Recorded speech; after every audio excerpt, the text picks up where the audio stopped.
ಅನೇಕ ವರ್ಷಗಳಿಂದ ನೆನೆಗುದ್ದಿಗೆ ಬಿದ್ದಿರುವ ಮಾದಿಗ ಒಳ ಮೀಸಲಾತಿ ಜಾರಿಗೆ ಆಗ್ರಹಿಸಿ ಗೋಕಾಕ್ ತಾಲೂಕು ನೂರಾರು ಮಾದಿಗರು ನಗರದಲ್ಲಿ ಅರೆಬೆತ್ತಲೆಯಾಗಿ ಉರುಳು ಸೇವೆ ಮಾಡಿ ಭಾರೀ ಪ್ರತಿಭಟನೆ ನಡೆಸಿದರು. ನಗರದ ಸಂಗೊಳ್ಳಿ ರಾಯಣ್ಣ ವೃತ್ತದಿಂದ ತಹಶೀಲ್ದಾರ್ ಕಚೇರಿವರೆಗೆ ಅರೆಬೆತ್ತಲೆಯಾಗಿ ಮೆರವಣಿಗೆ ಮಾಡಿ ಬಸವೇಶ್ವರ ವೃತ್ತದಲ್ಲಿ ಮಾನವ ಸರಪಳಿ ನಿರ್ಮಿಸಿ ಭಾರೀ ಪ್ರತಿಭಟನೆ ಮಾಡಿದರು.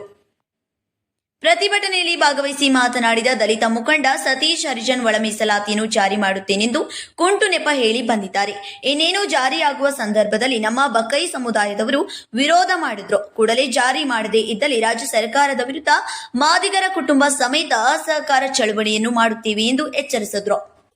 ಇನ್ನೋರ್ವ ದಲಿತ ಮುಖಂಡ ಈಶ್ವರ್ ಗುಡಜ್ ಇವರು ಕಾಂಗ್ರೆಸ್ ಸರ್ಕಾರ ದಲಿತರ ಪಕ್ಷ ಎಂದು ನಂಬಿಕೆ ಇತ್ತು. ಆದರೆ ಅವರು ಇವತ್ತು ಕಾಂಗ್ರೆಸ್ ಸರ್ಕಾರ ಒಳ ಮೀಸಲಾತಿ ಜಾರಿ ಮಾಡದೆ ನಿರಾಸೆ ಮಾಡಿದೆ. ಅಧಿವೇಶನದಲ್ಲಿ ಒಳ ಮೀಸಲಾತಿ ಜಾರಿ ಮಾಡದಿದ್ರೆ ಮುಂದೆ ಕಾಂಗ್ರೆಸ್ ಸರ್ಕಾರ ರಚನೆ ಆಗದಂತೆ ಮಾಡ್ತೀವಿ ಎಂದು ಎಚ್ಚರಿಸಿದ್ರು.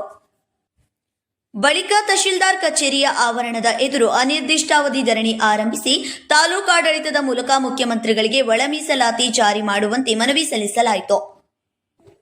ಈ ಸಂದರ್ಭದಲ್ಲಿ ಗೋಕಾಕ್ ದಲಿತ ಮುಖಂಡರಾದ ಬಸವರಾಜ್ ಆರ್ಯನವರ, ಗೋವಿಂದ್ ಕಳ್ಳಿಮಣಿ, ಬಾಳೆ ಸಂತವಗೋಳ್, ಈಶ್ವರ್ ಗುಡಜ್, ಬಸು ಮೇಸ್ತ್ರಿ, ರವಿ ಕಡ್ಕೋಳ್, ಮಂಜುಳಾ ರಾಮಗಾನಟ್ಟಿ ಸೇರಿದಂತೆ ಗೋಕಾಕ್ ತಾಲೂಕಿನ ನೂರಾರು ಮಾದಿಗ ಸಮಾಜದ ಯುವಕರು, ಹಿರಿಯರು, ಮಹಿಳೆಯರು ಪ್ರತಿಭಟನೆಯಲ್ಲಿ ಪಾಲ್ಗೊಂಡರು.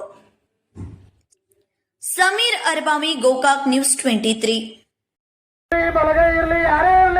ನಾವು ಯಾವುದೂ ಜಾತಿಗಳ ವಿರೋಧಿಗಳಲ್ಲ. ಮಾನ್ಯ ಜ್ಞಾನ ಪ್ರಕಾಶ್ ಸ್ವಾಮೀಜಿಯವರೇ, ನಿಮ್ ಕೆಲಸ ಏನು? ನೀವು ಮಠ ನೋಡ್ಕೋಬೇಕು, ಇಲ್ಲಾದ್ರ ನಮಗ ಉಪದೇಶ ಮಾಡ್ಕೊತ ಇರ್ಬೇಕು. ಅದನ್ನ ಬಿಟ್ಟು ನೀವು ಅವ್ರಿಗೆ ಮೀಸಲಾತಿ ಕೊಡದಾರ, ಇವ್ರಿಗೆ ಮೀಸಲಾತಿ ಕೊಡದಾರ. ಇದು ನಿಮ್ಮ ಅಪ್ಪನ ದೇಶ ಅಲ್ಲ, ಇದು ಬಾಬಾ ಸಾಹೇಬ್ರ ದೇಶ ಇದೆ. ಇದು ಬಾಬಾ ಸಾಹೇಬ್ರ ದೇಶ ಇದೆ. ಎಲ್ಲಾ ಜಾತಿಗಳಿಗೆ 6,000 ಜಾತಿಗಳು ನಾವು ಈ ದೇಶದಾಗ 6,000 ಜಾತಿಗಳಿಗೂ ಮೀಸಲಾತಿ ಕೊಡ್ರ. ನಾವು ಬೇಡ ಅಂತಿಲ್ಲ. ಆದ್ರೆ ನಮಗ್ ಬರ್ಬೇಕಾಗಿತ್ತು. ಏನಾರ ನೀವು ವಿರೋಧ ಮಾಡ್ರ, ನಿಮ್ಮನ್ನ ನಾವು ವಿರೋಧ ಮಾಡೋಣ. ನೀವು ಯಾರೇ ಇಲ್ಲ, ಮಾನ್ಯ ಸಮಾಜ ಕಲ್ಯಾಣ ಸಚಿವರೇ, ಮಾದೇವಪ್ಪ ಅವರೇ, ಕೇಳ್ರಿ ನಮ್ಮ ಮಾತು. ನೀವೇನ ಒಳಗಿಂದ ಒಳಗ ನಾವು ಹೊರಗೆ ಬಂದ ಕೂಡಲೇ ಮೀಡಿಯಾದಾಗ ಇಲ್ಲ ಮಾರಿ ಅರೇ ನೀ ಯಾರೋ ನಮಗೆ ಹೇಳಕ್ ಮಾರಾಕ? ನಮ್ಮ ಹಕ್ಕದ. ನಾವೇನು ಭಿಕ್ಷೆ ಕೇಳತ್ತಿಲ್ಲ ಕರೆ, ನಮಗ ಹಕ್ಕ ಐತದ. ಪಕ್ಷ ಅಂತ ನಾವೆಲ್ಲರೂ ತಿಳ್ಕೊಂಡಿದ್ದೀವಿ. ಆದ್ರೆ ನಾವು ಅದ್ರ ಮೇಲೆ ವಿಶ್ವಾಸ ಇತ್ತು, ಅದ್ರ ಮೇಲೆ ಒಂದು ಭಕ್ತಿ ಇತ್ತು ನಮ್ಮ ಕಾಂಗ್ರೆಸ್ ಪಕ್ಷದ ಮೇಲೆ. ಏನಂತ ಇವತ್ತು ಅದಕ್ಕಾಗಿ ನಮ್ಮ ಹಿರಿಯರೆಲ್ಲ ಕೂಡಿ ದಿ ನಮಸ್ಕಾರ ಹಾಕುವಂತ ಕೆಲಸ ಮಾಡಿದ್ವು. ಇನ್ನ ಬರುವಂತ ಕ್ಯಾಬಿನೆಟ್ ದಾಗ ಏನಾರ ಸರ್ಕಾರ ಏನಾರ ನಮ್ ಒಳ ಮೀಸಲಾತಿ ಜಾರಿ ಮಾಡ್ಲಿಲ್ಲ ಅಂದ್ರೆ ಇದನ್ನ ಬಿಟ್ಟು ಬಿಡ್ತು ಕೂರ್ತೀರಿ. ಈ ಸರ್ಕಾರ ಇನ್ನೊಮ್ಮೆ ಕಾಂಗ್ರೆಸ್ ಸರ್ಕಾರ ರಚನೆ ಆಗ್ಬಾರ್ದು ಅನ್ನೋ ಒಂದು ಲೆವೆಲ್ ತಂದು ಬಿಡ್ತು. ಮತ್ ಇನ್ನೊಂದು, ನಾವು ಯಾವುದೋ ಸಮುದಾಯನ ವಿರೋಧ ಮಾಡತ್ತಿಲ್ಲ. ನಮ್ಮದು ಏನು ನಾಗಮೋಹನ್ ವರದಿ ಜಾರಿ ಮಾಡಕ ಕೆಲವೊಬ್ಬರ ಸಚಿವರುಗಳು ಒಳಗಿನ ಒಳಗೇನ ಹುನ್ನಾರ ಮಾಡತ್ತೀರಿ. ಮಾದೇವಪ್ಪ ಅವರೇ, ಗೃಹ ಮಂತ್ರಿ ಅವರೇ, ನೀವೇನು ಮಾಡ್ತಾ ಇದ್ರಲ್ಲ, ವಿರೋಧ ಮಾಡ್ತಾ ಇದ್ರಲ್ಲ ನಾಗಮೋಹನ್ ವರದಿ, ಇದು ನಿಮ್ಮ ತಪ್ಪಾದೈತಿ. ಯಾಕಂದ್ರೆ ನಮ್ಮ ಸಮಾಜ 35 ವರ್ಷದಿಂದ ಹೋರಾಟ ಮಾಡ್ಕೊತ ಬಂದೈತಿ. ನಾವು ರಾಜಕೀಯವಾಗಿ, ಆರ್ಥಿಕವಾಗಿ, ಶೈಕ್ಷಣಿಕವಾಗಿ ಇನ್ನೂವರೆಗೂ ಮುಂದೆ ಬಂದಿಲ್ಲ. ಅದಕ್ಕಾಗಿ ದಯಮಾಡಿ ನಮ್ಮ ಸಮುದಾಯಕ್ಕೆ ಒಳ ಮೀಸಲಾತಿಯನ್ನ ಆದಷ್ಟು ಬೇಗ ಜಾರಿ ಮಾಡ್ರಿ ಅಂತ ನಾವು ವಿನಂತಿಸ್ಬೇಕು. ಇಲ್ಲ, ನಮ್ಮ ಸಮುದಾಯದವರು ಆದಷ್ಟು ಮಟ್ಟಿಗೆ ಎಷ್ಟರ ಮಟ್ಟಿಗೆ ನಮ್ಗೆ ಎಲ್ಲರಿಗೂ ಸಿಕ್ತಿವಂತ ಕೊಡುವಂತ ಕೆಲಸ ಮಾಡಿದಾರೆ. ಎಚ್ ಆಂಜನೇಯ ಅವರು ಇವತ್ತು ಇಡೀ ನಮ್ಮ ಮಾದಿಗ ಸಮುದಾಯ ಸಂಬಂಧ ಇಡೀ ರಾಜಕೀಯನ, ಅವರ ರಾಜಕೀಯ ಜೀವನನ ಹಾಳು ಮಾಡ್ಕೊಂಡ್ರೆ ಅಂತ ವ್ಯಕ್ತಿಗಳು ರಾಜಕೀಯವಾಗಿ ಕುಗ್ಗಿಸುವಂತ ಕೆಲಸಗಳನ್ನು ಈ ನಮ್ಮ ವಿರೋಧಿಗಳು ಮಾಡ್ತಾ ಇದ್ದಾರೆ.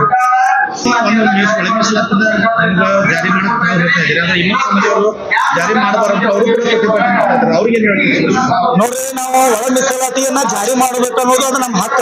ನಮ್ಮ ಜನಸಂಖ್ಯೆ ಅನುಗುಣವಾಗಿ ಮೀಸಲಾತಿಯನ್ನು ಕೊಡ್ಬೇಕಂತ ಆಲ್ರೆಡಿ ಸಂವಿಧಾನದಾಗ ಐತ್ರಿ.